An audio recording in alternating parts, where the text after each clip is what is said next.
Hi, welcome back to my channel. ನಂಗೆ ಗೊತ್ತು ಇದು ತುಂಬ ಲೇಟಾಗಿ ಆಗ್ತಿರೋ ವ್ಲಾಗು. ಇದು ಕೊಪ್ಪಳ ಜಾತ್ರೆ ವ್ಲಾಗು. ಕೊಪ್ಪಳ ಜಾತ್ರೆ ಗವಿಸಿದ್ದೇಶ್ವರ ಜಾತ್ರೆ ಇತ್ತಲ್ಲ, ಆವಾಗ ಮಾಡಿದ್ದು. ಬಟ್ ಅದನ್ನು ಎಡಿಟ್ ಮಾಡಿ ಹಾಕೋಕ್ಕೆ ಆಗಿರಲಿಲ್ಲ. ಸೊ ಇವಾಗ ಟೈಮ್ ಸಿಕ್ತು, ಅದಕ್ಕೆ ಅದನ್ನು ಎಡಿಟ್ ಮಾಡಿ ಇವಾಗ ಅಪ್ಲೋಡ್ ಮಾಡ್ತಿದ್ದೀನಿ. ಲೇಟಾದರೂ ಪರವಾಗಿಲ್ಲ ಅಂತ ಹೇಳಿ ಇವಾಗ ಅದನ್ನು ಅಪ್ಲೋಡ್ ಮಾಡ್ತಿದ್ದೀನಿ. ಆಲ್ರೆಡಿ ಎಲ್ಲರೂ ಜಾತ್ರೆದೆಲ್ಲ ವೀಡಿಯೋಸ್ ಎಲ್ಲ ನೋಡಿಬಿಟ್ಟಿರ್ತಾರೆ ಅನಿಸುತ್ತೆ. ನಾನು ಅಪ್ಲೋಡ್ ಇವಾಗ ಮಾಡ್ತಿದ್ದೀನಿ. ಸೊ ಇದು ಜಾತ್ರೆ ಹಿಂದಿನ ದಿನವೇ ಬ್ರಿಡ್ಜ್ ರೆಡಿಯಾಗಿತ್ತು. ಸೊ ಅದಕ್ಕಿಂತ ಮುಂಚೆ ಬ್ರಿಡ್ಜ್ ಇರಲಿಲ್ಲ. ಸೊ ನಾವು ಸುತ್ತ ಹಾಕಿ ಬರ್ತಿದ್ವಿ. ಸೊ ಬ್ರಿಡ್ಜ್ ಆದಮೇಲೆ ನೆಕ್ಸ್ಟ್ ಡೇನೇ ಜಾತ್ರೆ ಇತ್ತು. ಸೊ ಜಾತ್ರೆಗೆ ಬಂದ್ವಿ.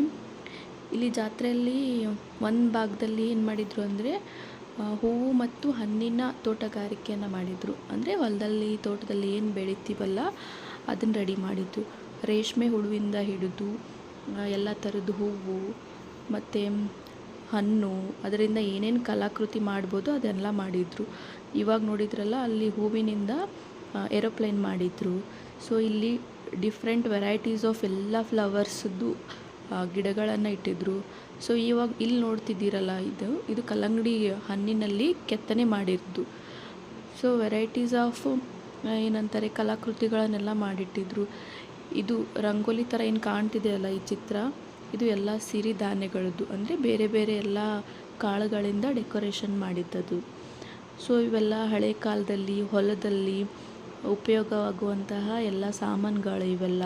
ಸೊ ಅವನ್ನೆಲ್ಲ ಎಕ್ಸಿಬಿಷನ್ ಥರ ಇಟ್ಟಿದ್ರು ಇಲ್ಲಿ, ಗೊತ್ತಾಗಲಿ ಅಂತ ಹೇಳಿ. ಮತ್ತು ಕೃಷಿಯಲ್ಲಿ ನೀರನ್ನು ಹೆಂಗೆ ಶೇಖರಿಸ್ಬೇಕು, ಯಾವ ಥರ ಯೂಸ್ ಮಾಡಬೇಕು, ನೀರು ವೇಸ್ಟ್ ಆಗ್ಲಾರ್ದಂಗೆ ಹೆಂಗೆ ಮಾಡ್ಕೋಬೇಕು, ಕೃಷಿನಲ್ಲಿ ಹೆಂಗೆ ಯೂಸ್ ಮಾಡ್ಕೋಬೇಕಂತ ಅದನ್ನು ಕೂಡ ಮಾಡಿದರು. ಜಾತ್ರೆಗೆ ಮತ್ತು ನಮ್ಮ ಪಪ್ಪ ಅಮ್ಮ ಬಂದಿದ್ದರು. ನಮ್ಮ ಹಸ್ಬೆಂಡ್ ಒಂದೆರಡು ದಿನ ಊರಿಗೆ ಹೋಗಿದ್ದರು. ಸೊ ಆ ಗ್ಯಾಪಲ್ಲಿ ನಮ್ಮ ಪಪ್ಪ ಅಮ್ಮ ಬಂದಿದ್ದರು. ಅವ್ರನ್ನ ಕರ್ಕೊಂಡು ಜಾತ್ರೆ ಮಾಡಿದ್ವಿ. ಈ ಕೊಪ್ಪಳ ಜಾತ್ರೆ ಏನು ಗವಿಸಿದ್ದೇಶ್ವರ ಜಾತ್ರೆ ಇದೆಯಲ್ಲ, ಇದು 15 ದಿನ ಇರುತ್ತೆ. ಸೊ 15 ದಿನವೂ ಚೆನ್ನಾಗಿ ಜಾತ್ರೆ ಮಾಡ್ಬೋದು.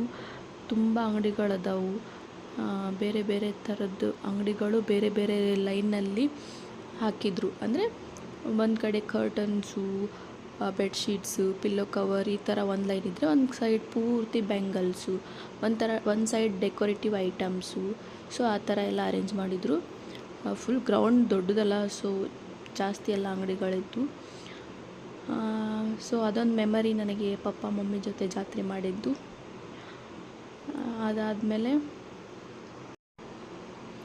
ಅಲ್ಲೇ ಊಟಕ್ಕೆ ಹೋದ್ವಿ. ಅಂದರೆ ದಾಸೋಹ ಇರುತ್ತೆ, ಅಂದರೆ ಯಾವಾಗಲೂ ಊಟ ಇರುತ್ತೆ ಆ ಮಠದಲ್ಲಿ. ಯಾವಾಗ್ಲೂ ನೀವು ಜಾತ್ರೆ ಬಿಟ್ಟು ಬೇರೆ ಟೈಮ್ನಲ್ಲಿ ಬಂದ್ರೂ ಊಟ ಇರುತ್ತೆ, 3 ಹೊತ್ತು ಊಟ ಇರುತ್ತೆ. ಸೊ ಜಾತ್ರೆ ಅಂದರೆ ಇನ್ನೂ ಕೇಳಬೇಕಾ, ಜಾಸ್ತಿನೇ ಇರುತ್ತೆ. ಸೊ ಅಲ್ಲೆಲ್ಲ ನೀಟಾಗಿ ಎಲ್ಲ ಅರೇಂಜ್ ಮಾಡಿದರು. ಅಂದರೆ ರಶ್ ಆಗಬಾರ್ದು ಅಂತ ಎಲ್ಲ ನೀಟಾಗಿ ಅರೇಂಜ್ ಮಾಡಿದರು. ಸೊ ಕ್ಯೂ ಮಾತ್ರ ಜಾಸ್ತಿ ಇರುತ್ತೆ, ಗದ್ದಲ ಆಗಬಾರ್ದು ಅಂತ ದೊಡ್ಡ ಸೆಕ್ಷನ್ನೇ ಮಾಡಿದರು ಅವರು.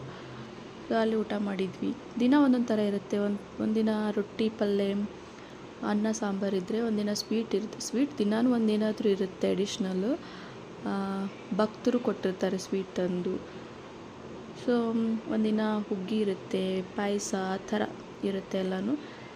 ಸೊ ಇದು ನನ್ನ ಜಾತ್ರೆ ಲಾಗ್ ಆಗಿತ್ತು. Thank you so much for watching.